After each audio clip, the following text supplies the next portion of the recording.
So here we are out in our maple orchard out in the woods here in New Hampshire, and what we use now to tap our trees, which helps save on a lot of labor, is a tubing system. And the tubing system goes from tree to tree to tree. We have to have a slope so the sap will flow downhill into a large tank at the bottom of the hill. It saves us a lot of labor. So in tapping the trees, we usually tap our trees here in this region of New Hampshire in late February. And that's when the temperatures start warming up above freezing at night, but still freezing during the nighttime hours and warmer during the day.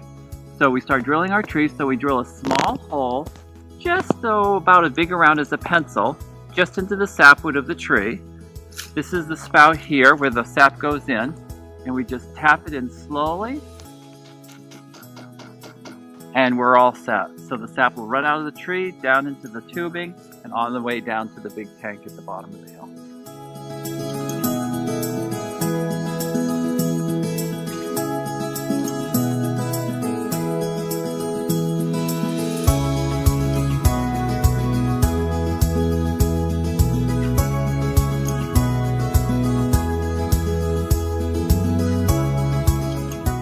Okay, so here we are up near our hay fields where the ground is flat, so we can't use our tubing.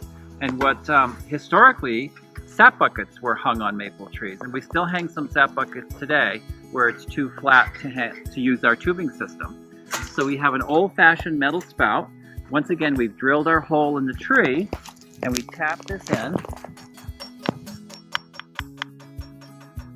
just barely so it's in there. And in a minute, you'll see the sap dropping out of the spile. But this bucket hangs right on that spout like that. And then to keep the snow, because we still are getting snow this time of year when we're making syrup, we put a lid on it. And that keeps all the snow and the rain out of the bucket. Now, when the sap is running well, it's very easily to fill this sap bucket in a day with the sap from the maple tree. So that's historically how everybody made syrup, was using sap buckets. And we still use them today. So now we're down here gathering sap. We'll see what this sap has run today or not. So this is full of sap, and it was cold last night, so there's actually a little bit of ice in here too, which we're going to throw away. But as the sap has dripped out of this spout, you can still see it dripping. This bucket is almost full, so we've had a nice run of sap today. And we're going to just take this out very carefully. We pour it into my bucket. Nice clear sap, crystal cold. This will make some beautiful syrup.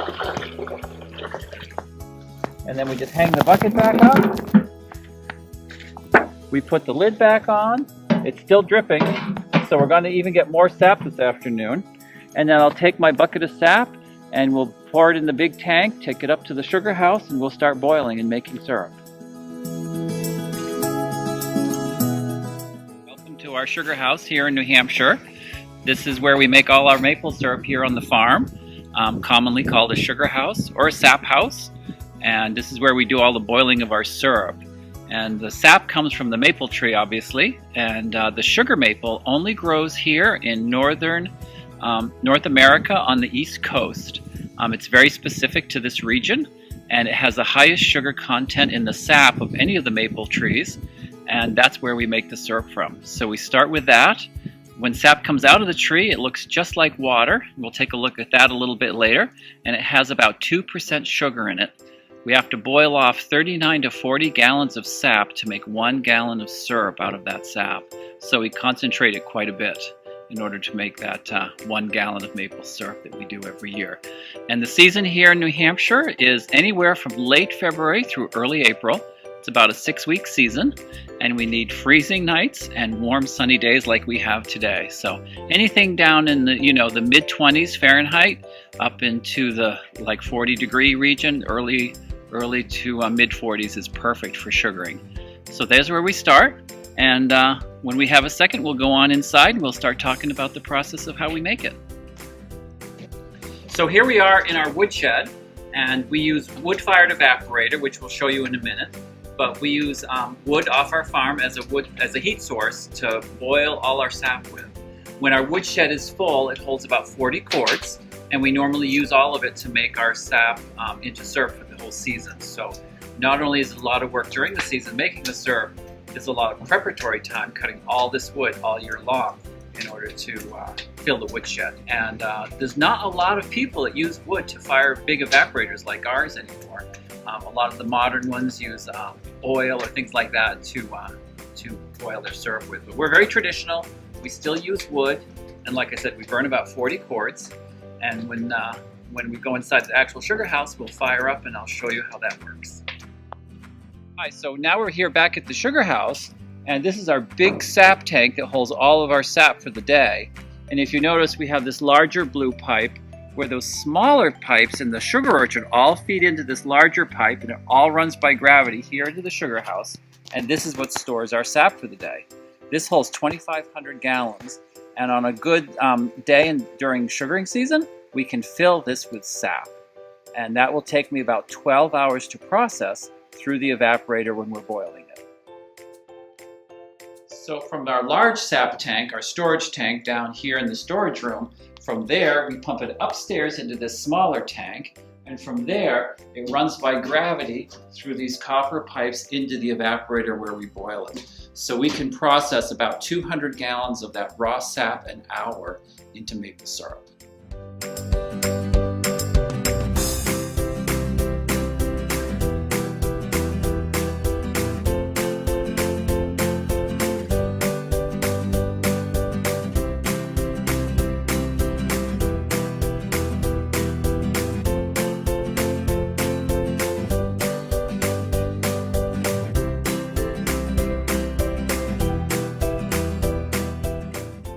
We don't run very much sap in this at all. We only have this about an inch deep. And this is segmented, so it zigzags its way across to the other side of the pan, all the while losing all this steam. And we can boil off about 200 gallons of water into steam every hour. Like I said, remember it's about 40 gallons of sap to make 1 gallon of syrup. And if we can get rid of 200 gallons into steam, that makes about 5 gallons of syrup an hour for us on this evaporator. Now, because we're using such an inconsistent heat source as wood, it's very difficult to actually finish syrup here on the evaporator itself. Come on around the other side, and we'll take a look at where the syrup is coming off. Remember, raw sap is coming in one end, it flows through this system, and we're getting almost syrup here coming off this end right here. And we use temperature to monitor this.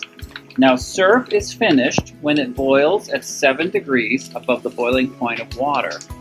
And as we all know, the boiling point of water can vary depending on your elevation or atmospheric pressure. So we get it very close here. You know, when the temperature reads about 219 degrees, we'll start drawing it off. If it gets a little hotter, we'll open up the valve and bring it off a little bit faster. If it cools off, we'll slow it down. But this is just a guideline. It's almost ready for syrup here. And I tell you what, we're going to just shut this off. We're going to trade buckets. And I'll show you what we do with this next.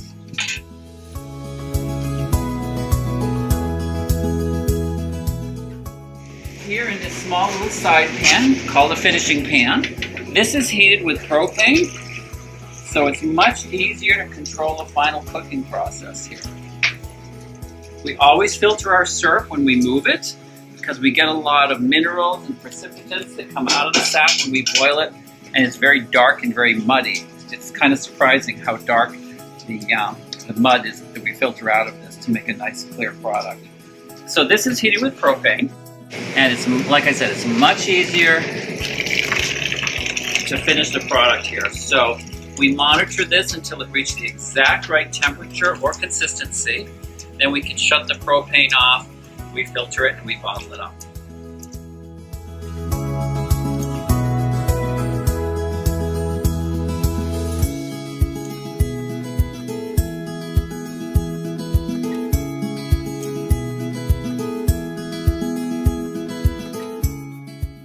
Hi, we're back, and we're going to talk about sap a little bit as it comes out of the maple tree.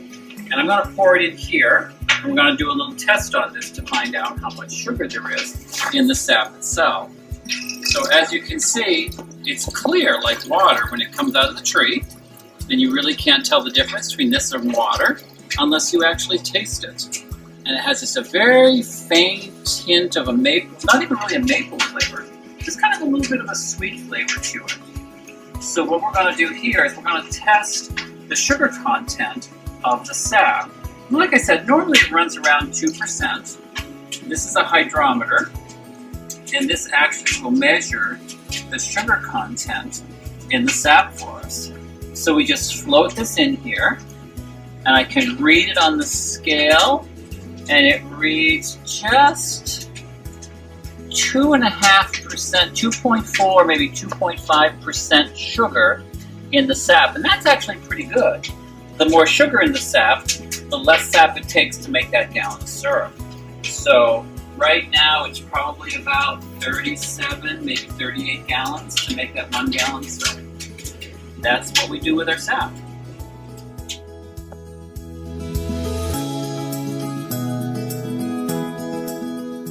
So every time that we boil here in the sugar house every day, we take a sample of maple syrup for our records of what we've produced for that particular day. And generally speaking, the lightest syrup is made in the beginning of the season, and as we progress through the season over the period of a 4 to 6 week period, the syrup generally gets darker and darker. Generally speaking, the darker the syrup, the stronger the flavor. So here in the state of New Hampshire, which is uniform throughout the Northeast here, we have to have the grading of the syrup.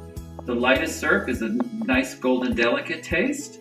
As it begins to darken, it's called rich taste. And then toward the end of the season, it's called a robust taste. So it has a nice, strong maple flavor. And it really comes down to what your preference is. If you like something very delicate and light, you would prefer the light amber. If you want more stronger flavor, you would go for a darker syrup. So over the course of the season, we take what Mother Nature gives us. We don't have any control over it. And that is how syrup is graded here in the Northeast. Okay, so this year we've boiled several times, and these are all the samples of the maple syrup that we've made this year so far. This was the very first time in late February when we started making syrup this year.